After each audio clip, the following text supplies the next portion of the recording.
Welcome to the Good Divorce Show, where we can help you learn how to navigate the journey of divorce with less conflict, less debt, and equip you not to just get divorced, but also learn how to be divorced. Your host, certified divorce coach Karen McNenny, shares her wealth of knowledge, gets advice from other relationship experts, and interviews couples who learn how to have a good divorce, so you can too. Now here's your host, Karen. Hi there. Thanks for joining me today on the Good Divorce Show, which is absolutely the place to be if you are looking to transform your own divorce experience. And as always, we have experts on our show, but we also interview folks just like you, listener, who has been, on the other side, who can perhaps provide some light and possibility for what is awaiting for you, particularly if you find yourself in the dark days of divorce. And we know, been there, done that. There are dark days. But today I have invited Ellen Carey on the show. She has been a nurse for over 44 years, also has an energy healing practice. It has been many decades since she was divorced. However, she continued to work side by side with her former spouse. We're going to hear more about that. And they had 2 daughters together, which means they also were doing graduations and weddings and now also grandbabies. So Ellen, thank you so much for coming on the show to share part of your story. Welcome. Thank you. Well, let's go back to the time, as you say, when the D word finally gets spoken, and what I refer to as that kind of messy middle space. Are we in? Are we out? Should we stay together? We're trying. Let's go to counseling. Let's try this. I think so many of us struggle with just making the decision. And you, as your former spouse, were no different. Would you mind pulling back the curtain a little bit of why, in particular, for your family, making that decision was so difficult and what was really informing your ability to make that decision together?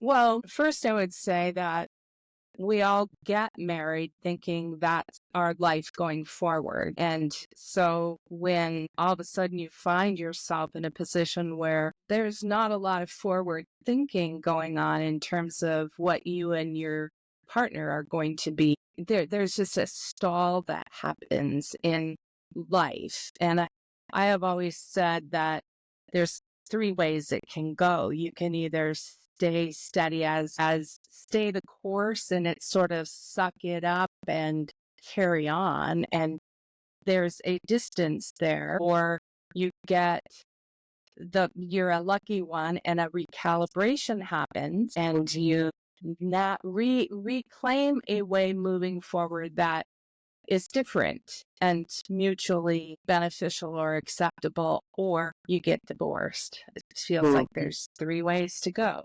I would echo that as well.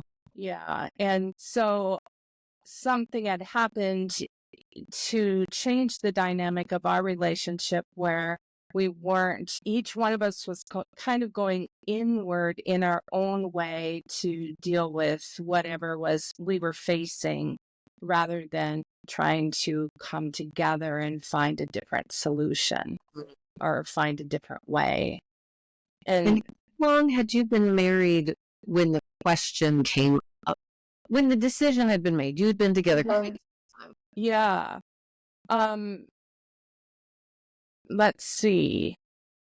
We had been together since 1978.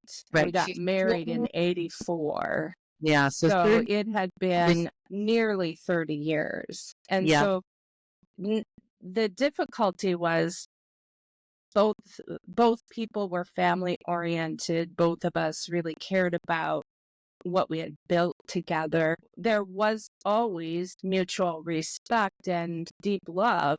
So it was hard to even imagine saying, this isn't working anymore.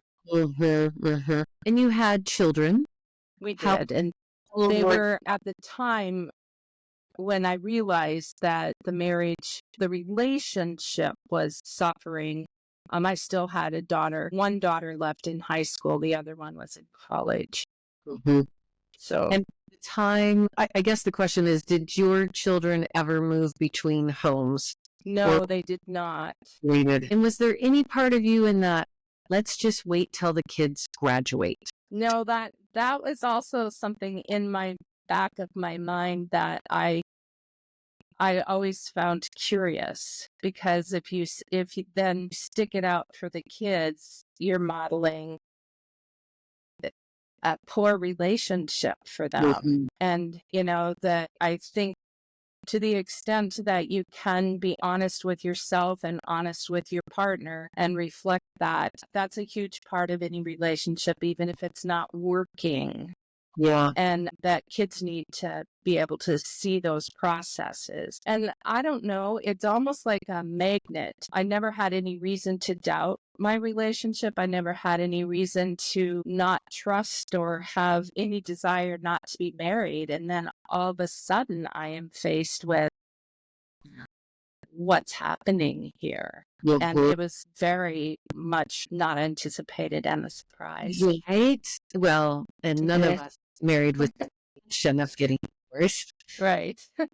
It so happens that your children were of age to head off to college and start living on their own. But I think this is a really interesting dynamic, and I would appreciate you chatting with our listeners about, 18, it's not like you're done. Now we're divorced and we don't have to co-parent anymore.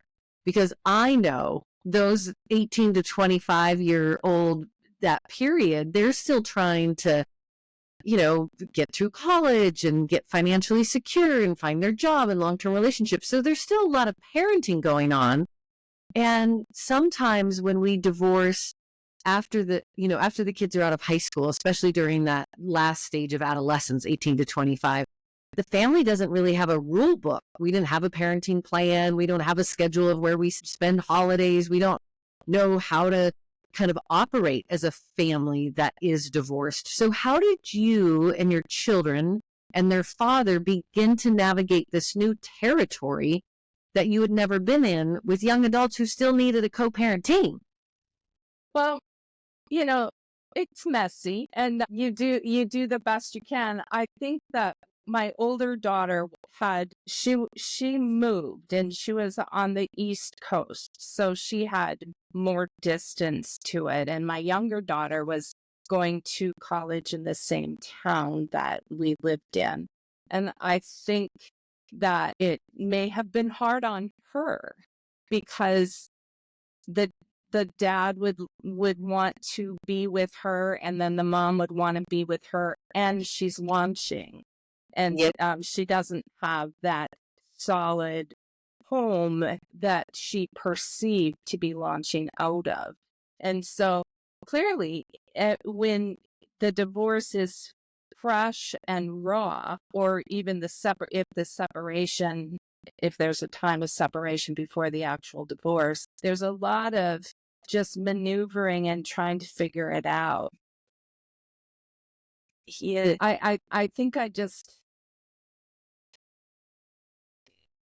I mentioned in my thought, or putting my thoughts together, that, they need their family, and they need to bounce off. There are things that the dad offers that is different than the things that the mother offers. And you need to allow space for that, and be as neutral as you possibly can, even though the wounds are raw. And sometimes that means stepping away and taking time for yourself. And I think trying to focus on things that are enjoyable to do is a really good things that both people, the daughter or the child and the parent, enjoy doing together. And since my role was predominantly mother, and they're adults now and they don't need that, we had to create some things to do and find areas of commonality. Right. To enjoy together. Yeah. And I guess, the message that I hear in that, for those of you who might be divorcing after your children launch or in the midst of launching, is that you do still have a relationship. The marriage is over, and kids need co-parents. They need their parents. Mm-hmm. And even though there's not a court or a consultant like myself who's sitting down to put a parenting plan together, you may find value in creating your own parenting plan around holidays and time spent so that the kids don't become the decider and the responsible one to have to choose. Yeah. There's actually some guardrails and guidelines that everybody can follow in those early years, quite honestly. I think it was a very clear decision, probably on both of our parts, to maintain the role of co-parent Yeah. and to keep a solid front for them in that regard. And, sometimes we did family dinners, like if you look at the child growing up, Sunday dinners were a big thing. And it would maybe be the only night of the week where we could all be together. So we continued to have some of those. And, there was individuation and separation, but every once in a while we would do that. And then you navigate a holiday and you have to plan in advance. What does this look like now? It's interesting because I'm a planner and I needed to say, okay, what does Christmas Eve look like? What does Christmas Day look like? And if I'm going to be navigating this singularly, you need to have some prep time to be able to find where you're going to be so you're not alone. Right. And are sharing the holiday because it's a time of gathering. Yeah. And is that a conversation you and your former spouse would have in anticipation of the holidays of like, are we doing it together or separate? Who's hosting? Yeah. Yeah. They did. I was probably, like I said, I was the planner and I would be the one bringing that up. And sometimes I think it might be, oh, that's the last thing, or we'll work it out. I go, no, we're going to define it. We're going to define it because I need to know. And and to be able to say it's okay, however it looks. But And let's be clear. And it turns out that we have shared a lot, most holidays when the children are around. Yeah. Which is just glorious. You mentioned earlier just like some of those big feelings that come up and that self-care. And I think we as a society underestimate the impact divorce has on individuals, and we're often left alone in isolation and shame. I would even go as far as to say that we kind of are neglectful of divorcing families in the workplace, in our social structure, and that a part of why the Good Divorce Show exists is to hear stories like yours so that people can imagine it doesn't all have to be doom and gloom and war forever, right? That doesn't help. But in the heat of it, there's so much emotion. And I hate to take you back in time, but I'm going to ask you, Ellen, because you also have a lot of insight about self-care and the things that we can do. So if you were just speaking to a listener right now who is in those early days of what they might be feeling and some things that they could consider doing in order to help move through feeling all the feelings. Mm-hmm. Well, one of the things that took me by surprise is just how big my grief was. And maybe I was at an age in my life where it was safe to let myself feel grief. Mm-hmm.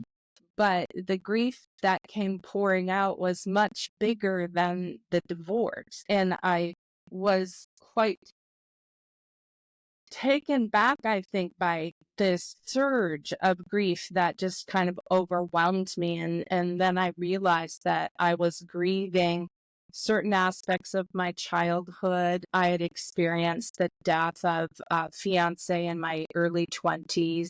That those, when I was little as a child and when I was 20, it was not I didn't have the resources or the support or the safety net to really feel that grief. And I kind of just pushed through and, jam on with life because you're 20 and everybody around you is having a good time. Nobody's really going to be that empathetic or sensitive to your grief. And so you just carry on. Well, at 55, it all just came flying out. And what I would say to people is, I had this image of kind of hanging on the edge of the rabbit hole, if you will, Yeah. and that I really was afraid to just surrender into the feeling. It just felt like too big of an abyss. And one day I just let go. And it's like, well, what's going to happen? Am I going to be in the fetal position on my bed for the rest of my life? But I just gave myself complete permission to be in that, to feel it. And I was sure you'd feel like you're falling down the rabbit hole, but then all of a sudden there was a different energy, sort of an updraft, if you will. And I went, huh, I don't have to hang on to the edge here. I can surrender and feel this, and something else rises. And that was probably the first time in my life that I got that feeling like, oh, you're not going to die if you feel so deeply. Well, that's so beautiful. And I'm sure there are others listening and relating to, like, is it safe to feel this much? And this idea of surrender, I have clients who will say, Karen, I don't know how to get through it. I just don't know how I'm going to get through it. And I always say, well, the reality is you do have to go through it. And there's that old children's book, Going on a Bear Hunt. And you get to a big mountain or a big swamp and you're like, you can't go around it and you can't go over it and you can't go under it. You have to go through it. And I think that's what I hear you saying of that surrender, is that I actually have to feel the big feelings of grief. And divorce is a death. This is part of what I think we underestimate. It's a death of the marriage, right? Which then is a death of our identity as husband or wife. It's a death of the future that we believed we were going to have and that was set in motion, and those dreams. Like, there's so many layers. And then, as you said, Ellen, you had all of this kind of reciprocal from family of origin and childhood trauma and in your 20s, and it stores up and it just waits for you, and then it all kind of comes and pushes through. So that idea of really, you do have to just go through it. And if you don't go through it today, that's fine. It's just going to go in the crock pot and wait for you until you really are ready.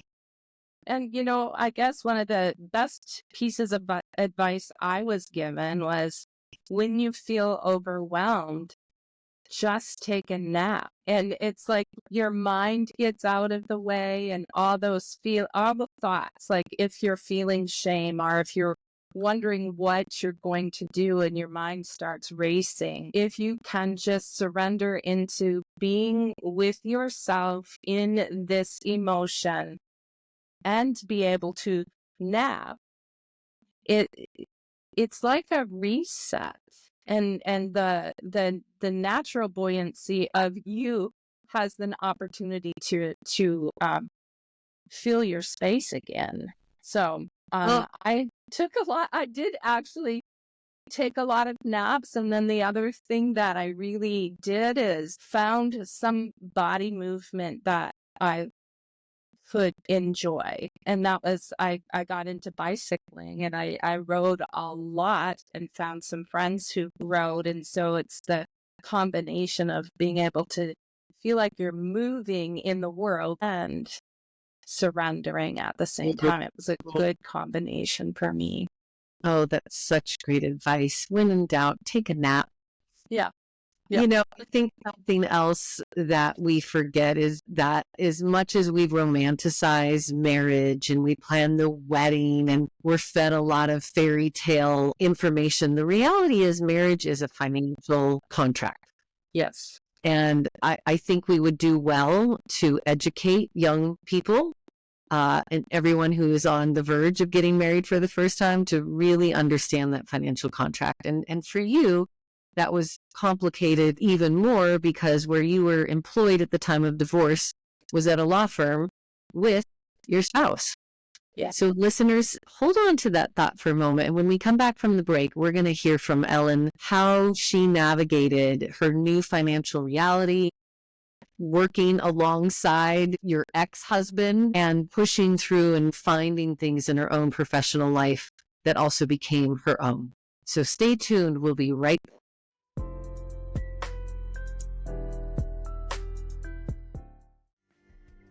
Are you thinking about getting divorced? Before you call a lawyer, call the Good Divorce Coach, Karen McNenny, a certified divorce counselor, co-parenting specialist, and mediator. Karen's signature Good Divorce experience will guide you through your divorce journey, from the day you make that difficult decision to the day the decree is signed, all for a predictable fee. The Good Divorce Coach will teach you and your partner how to get divorced and be divorced with less conflict and less debt. Visit thegooddivorcecoach.com to get in touch with Karen.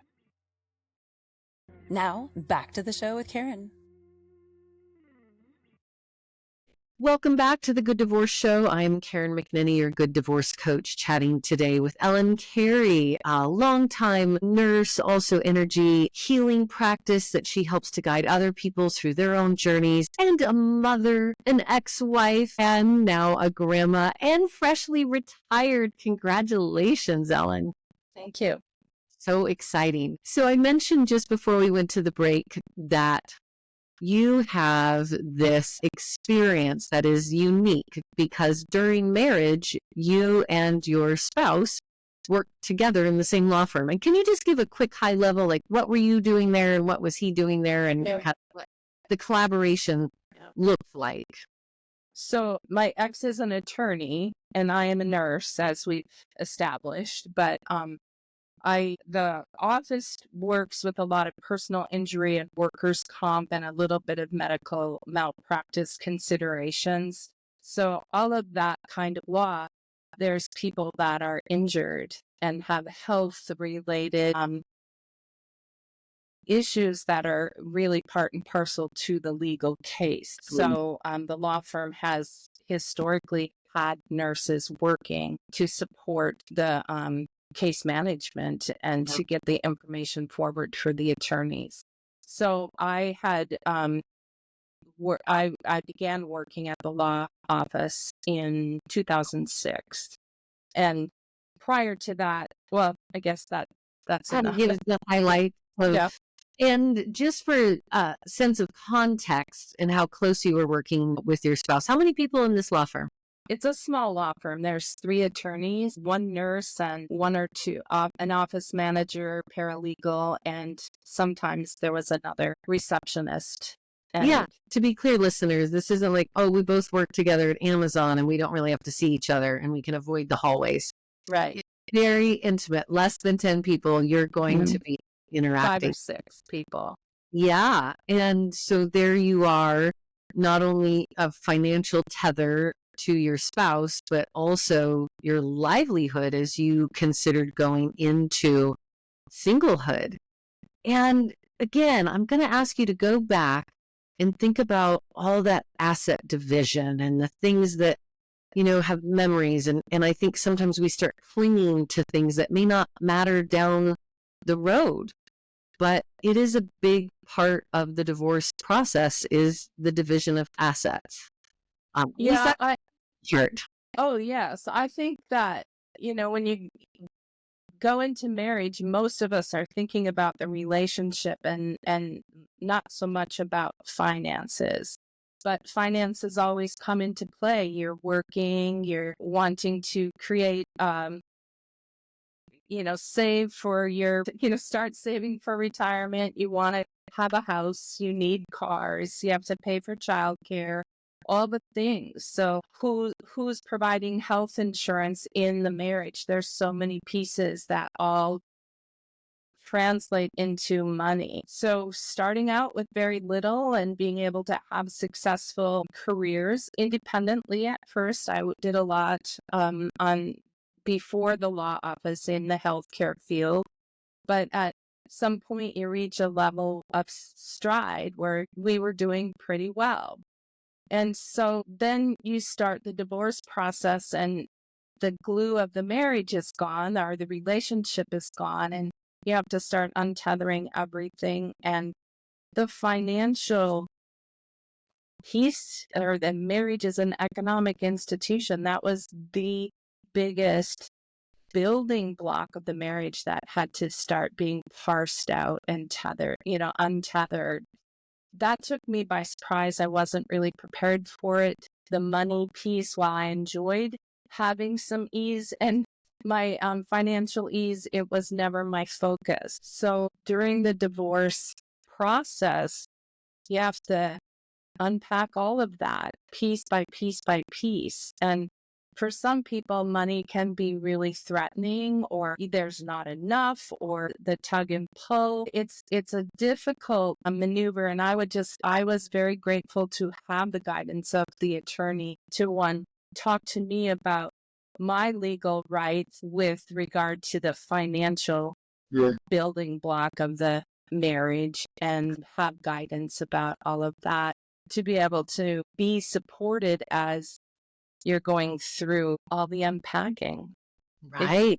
It became a process of becoming very informed of assets, because it wasn't an area I was paying a whole lot of attention to. Because it was being taken care of. That was the Maybe history. had more, yeah.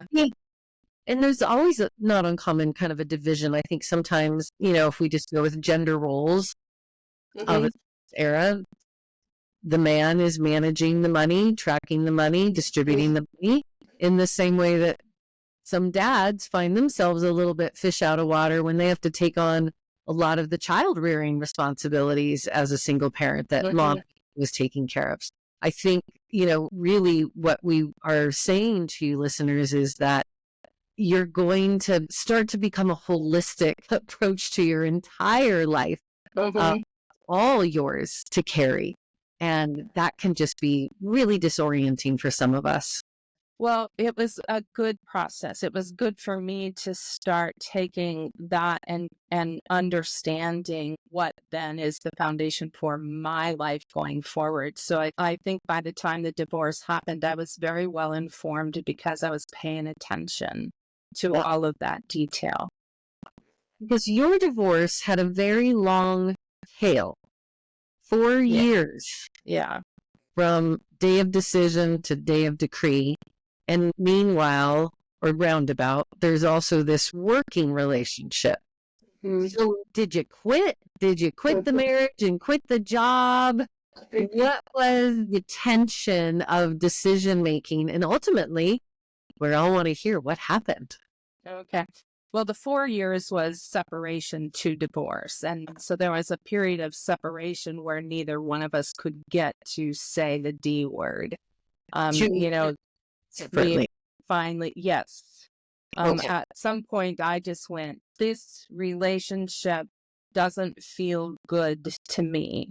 And that it's not my vision of what a marriage is, and it felt unbearable to stay in it. So I wasn't going to be in that camp of people who just suck it up and carry on. So I moved out, and when I moved out, I really didn't have a plan for divorce. I was always ever hopeful that the marriage would recalibrate, but after time just kept going, and it was clear the recalibration wasn't happening, then the divorce word came on board, and then it was a 2-year process with the attorneys on divorce. It's longer than we think it should take and longer than we would like it to take.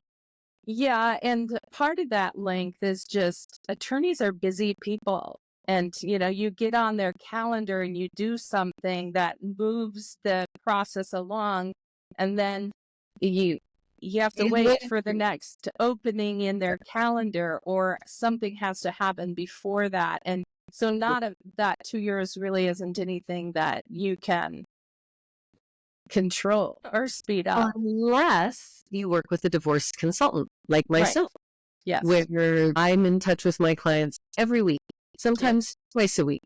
And I only take so many clients on at a time, so that, because I think that languishing, that time when we which I was 27 months from the moment we moved into 2 houses until we walked out of the course house, right? Just over 2 years. And for the same reasons, which is part of why I've crafted this business for families, so that we're doing progressive mediation. We're writing the parenting plan. We're building those co-parenting skills along the way. And then we just go to a lawyer and have 3 meetings with them and say, these are all the things we've decided, right? The couple, write them up. That's what we need, and send them off to the judge. Sounds great. 3 to 6 months is about how long families spend with me. But again, it's a very specific kind of client base because it's two individuals with or without kids who want to have a good divorce experience, who can sit at the table together and be more cooperative and collaborative. And sometimes we need that highly skilled divorce lawyer to really advocate and fight on our behalf. So lots of different ways to do it. We just want you, as you listen, to recognize that, be intentional, right, about the approach that you want to take. And just know that it's not one size fits all. There's lots of ways to do it. So you get yourself divorced. But what I'm curious about is what happened at work? Okay. Well, during the separation and where I worked with my ex in a family-owned business, and it was really pretty overwhelming. I took about a couple of different leave of absence, 3 months. And, that's like the FMLA, 12 weeks in a calendar year you can have.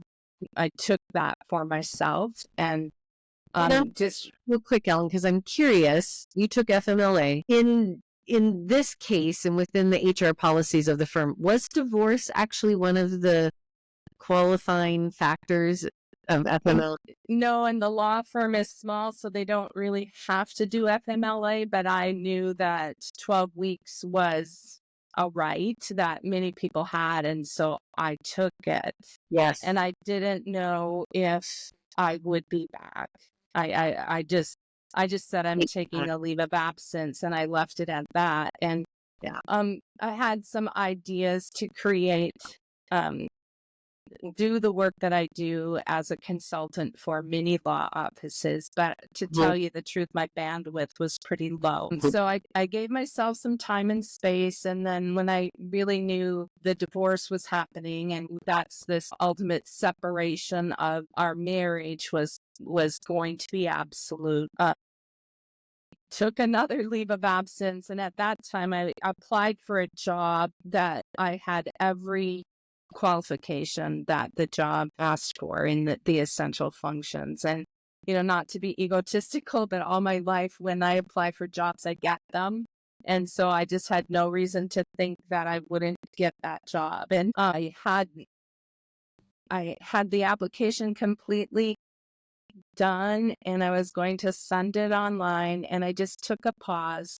And in that moment, I did sort of an inventory about what was important to me. Was I running? Was I just taking it and looking for a different job to get out of there? Or how was this different job going to serve me and my goals and values? And one of the things about working at the law office, when you're in healthcare, you work long hours. It's really demanding. You're taking care of patients and you're dealing with institutions that can't offer you very much flexibility. I wasn't able to get to some of my kids' school events because I was on duty at the hospital. When I got to the law office, it was banker's hours, 9 to 5. Going to work at 9 instead of 7 felt like heaven. If there was a program at school, there was no question that I could go to it. Sports events out of town, I could leave early and get there. And medical appointments, I just suddenly found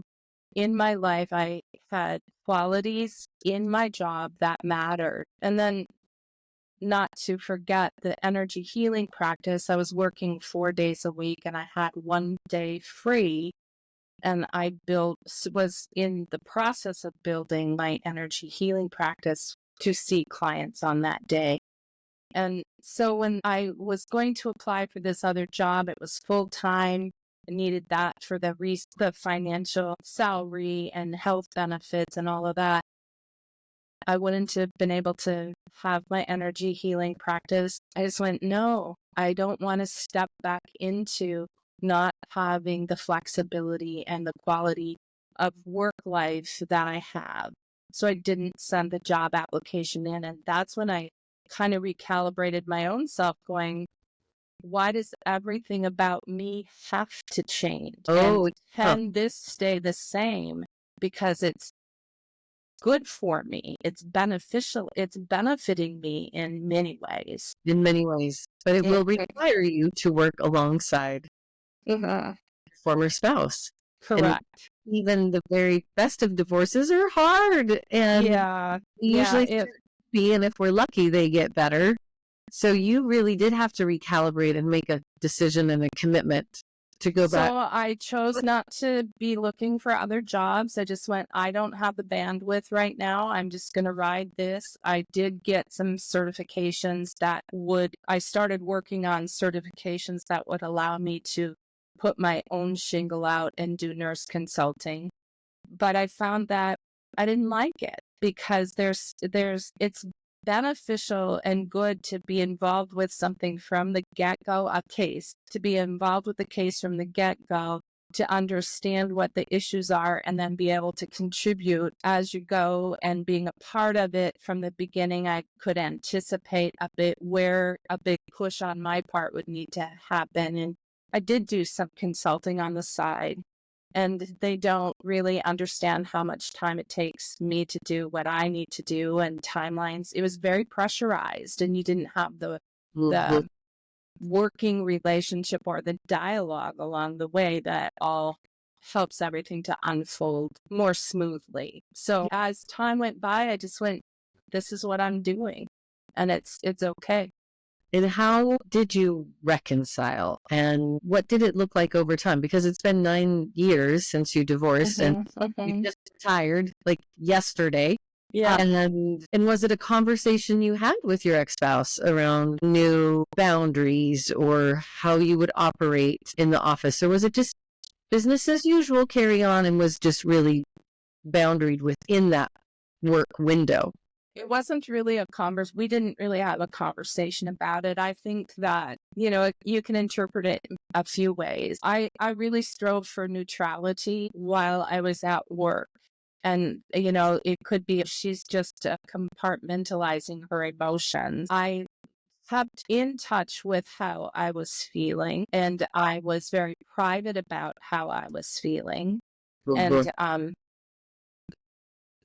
and just maintained neutrality and professionalism to the extent that I could at work. And that gave kind of everyone, all five of us, right, permission to just carry on.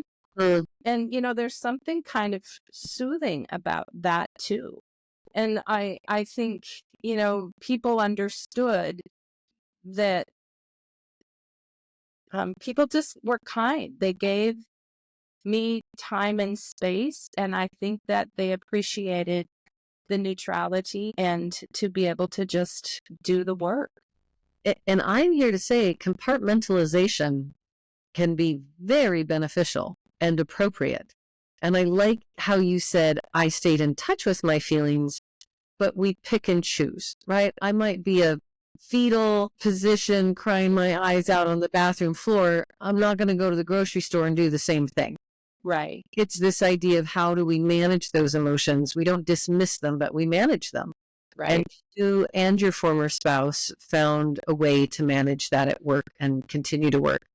How did your personal relationship, the two of you, evolve over, that decade of working side by side but not being married? Well, one of the benefits of being able to be interfacing with your ex-spouse on a fairly routine basis is there were times where his behavior or his personality and his behaviors were just shining in all their glory, and I could just sit back going, I am a lucky woman to not be married to that.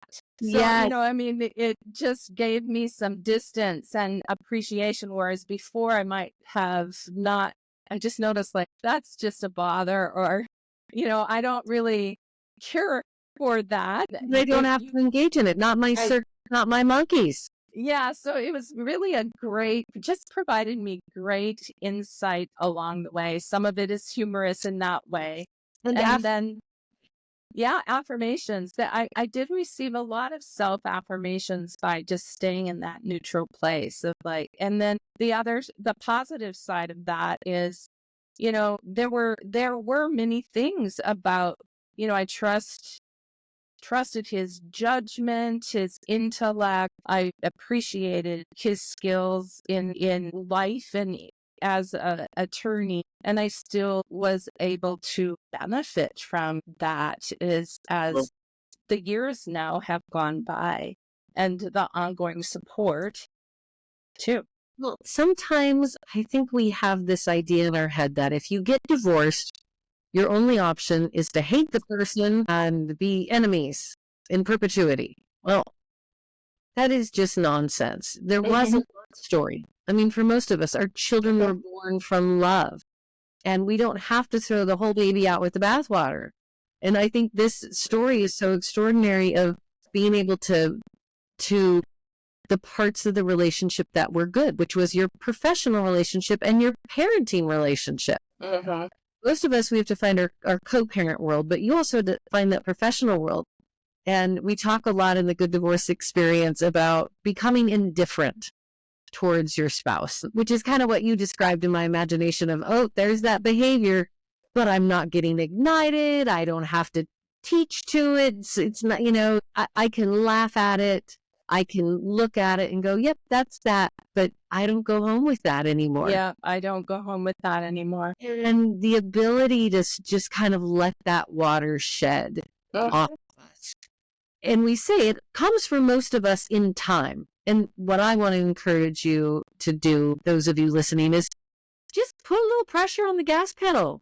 If you're going to get to that place anyway, just get there sooner as you can. Just know that there's also a certain amount of choice. There's the emotional journey, as Ellen talked about, but there's also the choice of, I'm not going to let that rattle my whole day. I'm not going to let that bring me down. I'm going to see that as distant from me and just that relief and affirmation that I made the right choice. I'm not going home with that anymore. Yeah, and I guess I would just, also take the time you need, because this whole process was a decade, that recognizing that things unfold and just giving yourself the space and time that you need in a safe place. And for me, that was, my home or my inner circle of friends. And that's it, support yourself. Yes. And along the way. Yep, and give yourself permission to that. As we mentioned earlier, your daughters were young adults and now adults in their 30s. Along the way, there were weddings. In fact, they got married the same summer. Is that correct? Yeah, they got married 7 weeks apart. Oh, goodness. A lot. And a lot of people who have divorce in the rearview mirror are looking to these substantial, you now share a grandbaby, and there were these weddings, and people move on and they repartner, and sometimes they remarry. There might even be, stepchildren who come into the family, and having to sort of shift our heart in order to let the family grow and morph is not uncommon. And I'm wondering what it looked like in your story and how the family shifted and how you arrived at those really, touchstone events for your daughters. So, boundaries. And some of my friends criticize me for not having a strong boundary, because we would do some family things together after divorce. And so then they would criticize that, like, well, Ellen, you're not moving on. You're just holding on. And then I worked at the same office. Ellen, you don't have a clear boundary. So I did take some flack for that. And then there was another area of my ex-husband's partner. And, as happens with minis, another person can be a major contributing cause to why the marriage breaks down in the first place. And a catalyst of change when people... Yes. Yes, there was a catalyst. Yes, there was. So I had, well, it appeared to some that I had weak boundaries. I felt good about my paying attention to where I was within that, and that I had chosen fluidity within my family and within my work situation, and being very as clear and as deliberate and careful about how, am I being attached or is this something that is continual growth and development for me? So those were kind of my question marks. But with regard to another woman in the marriage, I kept a very strong, or in the ex relationship, I took a very strong boundary and said to myself, I have a relationship with my ex. He's, 3 decades plus, and he's the father of my children, and he's a co-worker. So I have a relationship, and but I don't have a relationship with this other person, and I don't need it. I don't want it. I saw no purpose in having anything but a very clear and strong boundary. And honestly, when my ex partnered with this other person, it was probably the most triggering emotionally for me, because there's feelings of betrayal, rejection, being unloved or unworthy, that shame piece, not being good enough. What's the matter with me that I couldn't stay married or stay in the marriage? And then a little bit of the abandonment and grief that I talked about earlier. So they were very, very triggering. And that's where a strong boundary was good for me, to help me begin to manage my triggers. So, and that's again where I feel like friends and family and coworkers were very kind and respectful of, oh, there's another person in this formula of ex spouses. And everybody, I don't know, I just have good feelings about humanity in terms of giving people some grace, if you will, and space and respect. And so anyway, time goes by, and then the girls are going to get married, and they have over time established a relationship with this other woman, because she's with their dad, and there's barbecues and dinners, and they're getting to know her. And they care about her, and with her, but the kids are building a relationship with her. Exactly. And she was around for years, and yes. Still, yeah. So anyway, then I realized that when the girls were engaged and they had dates for their weddings, that this was going to be a really important juncture of interface, and that my firm boundary needed to be let go of and needed to be redefined. So I had almost a year of warning once they got engaged to when the wedding dates were established. And so I just started kind of making deliberate intentions to open the door and provide opportunities. And it was like, once I extended that, then everything began to shift. And probably the biggest extension there was a holiday, to just include in a holiday meal. And she was invited to the table. Yes. And this was your kind of progressive, kind of ramping up towards the weddings? Yep. So, and that was the inner family circle. And I decided that might be a little vulnerable for me still. So I invited more people into it. I had some friends that I knew were mutual. Yes. And extended the circle, and it was easy, and it was fun, and it was celebratory. And that was the beginning. And it was a deliberate intention for me to not have rigid boundary that would create discomfort for my daughters on their wedding day. So I didn't want drama. You hear stories about exes, like dreadful stories, and that you also see where even adult children are sweating how the holidays are going to work, or that they have to split their time, and there's just this stress, a layer of stress. And I remember saying to my ex, right as we were going to the courthouse to get the divorce finalized or legally sanctioned, that while in truth I maybe wished he lived on another planet, I was going to choose love. It was a decision that I made right at the juncture of when the gavel comes down and it pierces, it's like, okay, this is it. I choose love. And I think all along the way, it's love, respect, and forgiveness, whether it's forgiving the partner for whatever happened or forgiving yourself for it. And then just holding that for yourself, for your ex, and even your kids when you wish they wouldn't be such little brats, and, be more empathetic for, here I am, a middle-aged woman finding herself out on her own. Mm-hmm. And that's a whole nother developmental milestone to navigate. But yes, I just appreciate your wisdom so much, Ellen. I know you were speaking to the heart of many people today as they consider, what are my options? And I always say, you can design your divorce in the same way you designed your wedding. And you make these choices. And that moment of, I will choose love.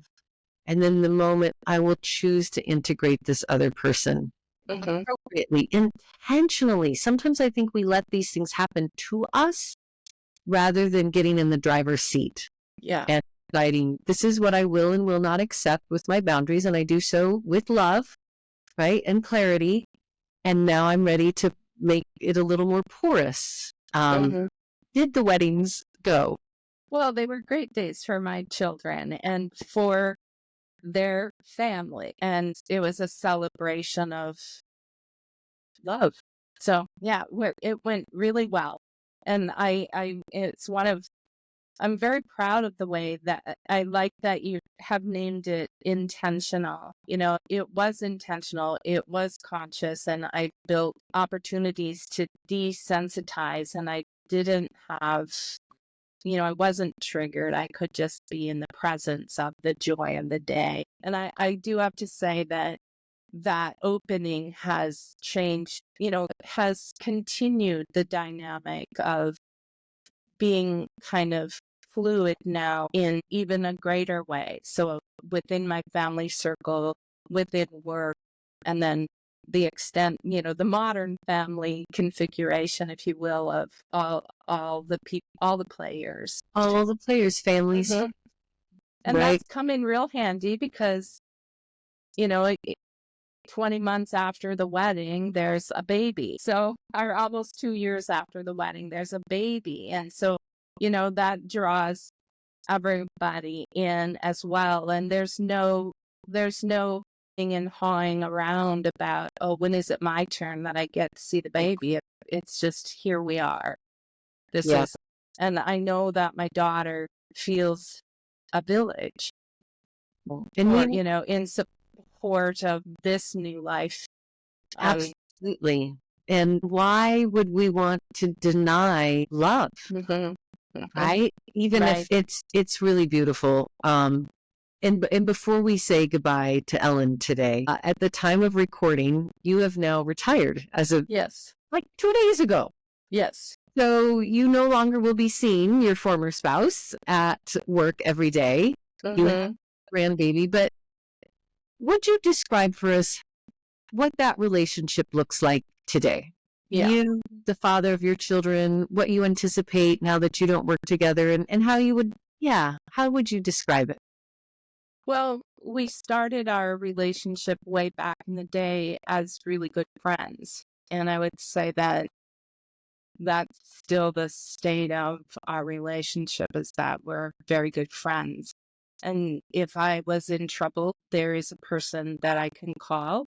He actually has become my biggest support for taking care of my dog when I want to travel. And, so we help each other out in ways that are meaningful and substantive. And it's good. We need all the friends that we can have in life. And so it is some advice and a piece of advice I had been given way back from somebody that I really respect was, instead of looking for the ways that he is no longer supporting you, focus on the ways how he is still supporting you.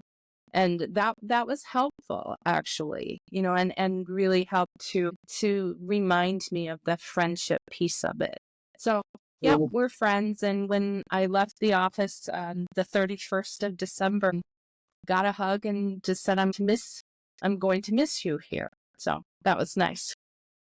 Oh, thank you so much, Ellen. Ellen Carey joining us from the Rocky Mountain West today and really opening your heart and your precious and private story as a way to inspire others that they do not have to blow everything up. They do not have to stand across enemy lines, and that there is so many ways to continue to be family, right? Divorce is not the end of the family. It's just the end of the marriage, and we can renovate that relationship into what we want for our own heart. Can I add one more piece? Please do. So this person that was a good advisor for me also just said, well, you could just slam the door, but I don't really think that's where the learning is for you in this. And that also just gave me permission to explore how to do this with the door still open. Well, ladies and gentlemen, I don't think we could fill our hour with more beautiful nuggets than what you've given us, Ellen. Thank you so much. And to you listeners, I will remind you, everything will be okay in the end. And if it's not okay, it's not the end. Yeah. Thanks for listening. Do you have questions or thoughts about this week's episode? Let us know by following the Good Divorce Coach on Facebook and Instagram at Good Divorce Coach, and leave a comment. And be sure to tune in every Monday at 10 a.m. Pacific or listen anytime wherever you get your podcasts.